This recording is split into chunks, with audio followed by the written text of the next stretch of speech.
Mexico के रंगीन गांव में 12 साल के मेटियो को अपने दादाजी की अटारी में एक अजीब लॉकेट मिलता है। यह संगीत के आकार वाला है और चमकता है। जैसे ही वह इसे छूता है, हवा में फुसफुसाहटें सुनाई देती हैं और आकाश में एक भूतिया पुल दिखता है। उसकी बड़ी बहन एलेना इसे मजाक समझती है, लेकिन तभी एक रहस्यमय अनजान आदमी ने लॉकेट छीनकर भाग जाती है। बच्चे उसका पीछा करते हैं और खुद को एक प्राचीन मंदिर के सामने पाते हैं, वही जिसके बारे में दादाजी ने कभी डरावनी कहानियां सुनाई थी। अंधेरी रात में मेटियो और एलेना मंदिर के खंडहरों में घुस जाते हैं। मेटियो लॉकेट वाले गीत को गुनगुनाता है और अचानक जमीन हिलने लगती है। जमीन से जुगनुओं जैसी रोशनी वाली सीढ़ियां निकल आती हैं।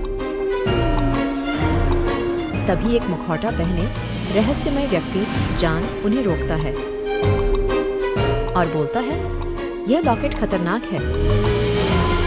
यह दोनों दुनियाओं के बीच का दरवाजा खोल सकता है। पर तभी दीवारों से कंकाल जैसी आकृतियां निकलकर उन पर हमला कर देती हैं। बच्चे जल्दी से नीचे उतरते हैं और दरवाजा उनके पीछे बंद हो जाता है। उस आदमी की पीछा करते करते नीचे उतरकर बच्चे एक अद्भुत दुनिया लुमिनारा में पहुंचते हैं। यहाँ सब कुछ संगीतमय है।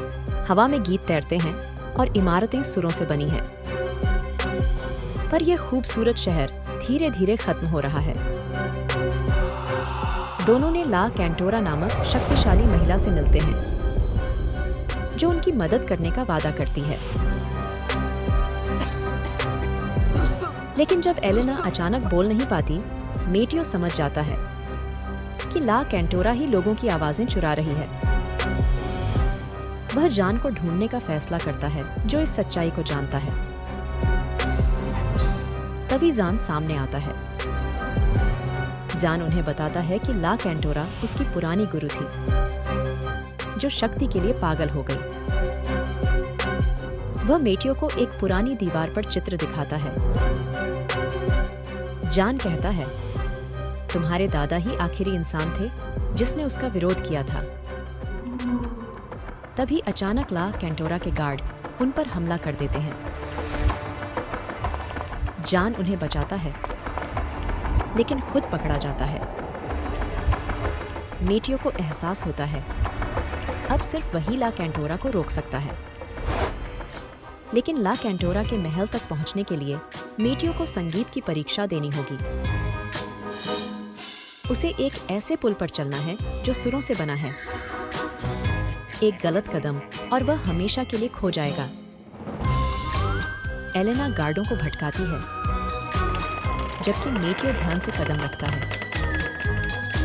वह महल तक पहुंच जाता है, जहां ला कैंटोरा जान को बंदी बनाए बैठी है। वह कहता है, अगर तुम सच में इस गीत को पूरा करना चाहते हो, तो तैयार हो जाओ अपनी आवाज खोने के लिए। तभी मेटियो वायलिन बजाना शुरू करता है। जैसे जैसे वह गीत बजाता है, उसे याद आता है कि यह कोई साधारण गीत नहीं। ये एक लोरी है जो उसके दादाजी ने ला कैंटोरा के लिए बनाई थी।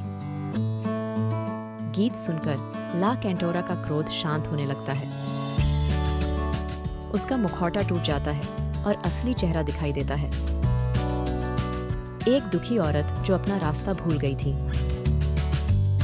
पर तभी वह फिर से गुस्से में आ जाती है और लॉकेट छीनकर उसे तोड़ देती है, जिससे पूरी लुमिनारा हिलने लगती है। लॉकेट टूटने से लुमिनारा का विनाश शुरू हो जाता है। जान चिल्लाता है, किसी को इस दुनिया को बचाने के लिए यहाँ रुकना होगा। वह मेटियो और एलेना को बाहर जाने के लिए धक्का देता है और खुद गीत गाना शुरू कर देता है। जैसे ही भाई बहन बाहर निकलते हैं, वे देखते हैं कि मंदिर का दरवाजा हमेशा के लिए बंद हो रहा है। आखिरी बार जान की आवाज सुनाई देती है। वह कहता है, तुम्हारे दादा को बताना मैंने अपना कर्तव्य निभाया। अब दोनों गांव में वापस आ गए हैं। गांव में लॉस मुर्तोस का त्योहार चल रहा है। मेटियो उदास बैठा है क्योंकि उसे जान की याद आ रही है। तभी हवा में एक परिचित धुन सुनाई देती है। वह उस जगह जाता है जहां मंदिर था और देखता है कि वहां एक सुंदर फूल खिला है। एलेना उसके पास आकर कहती है, वह चला नहीं गया। वह अब हमेशा इस गीत में जिंदा रहेगा। मेटियो समझ जाता है कि जान की आत्मा अब लुमिनारा का हिस्सा बन चुकी है। कुछ महीने बाद मेटियो गांव के चौक में एक नया गीत बजाता है। वही गीत जो उसने लुमिनारा में सीखा था।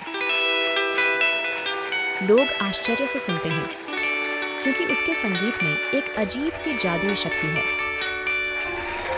जैसे ही वह गीत खत्म करता है, आसमान में एक चमकती हुई आकृति दिखाई देती है। जान की छाया गिटार बजाते हुए। वह मुस्कुराता है और धीरे धीरे गायब हो जाता है।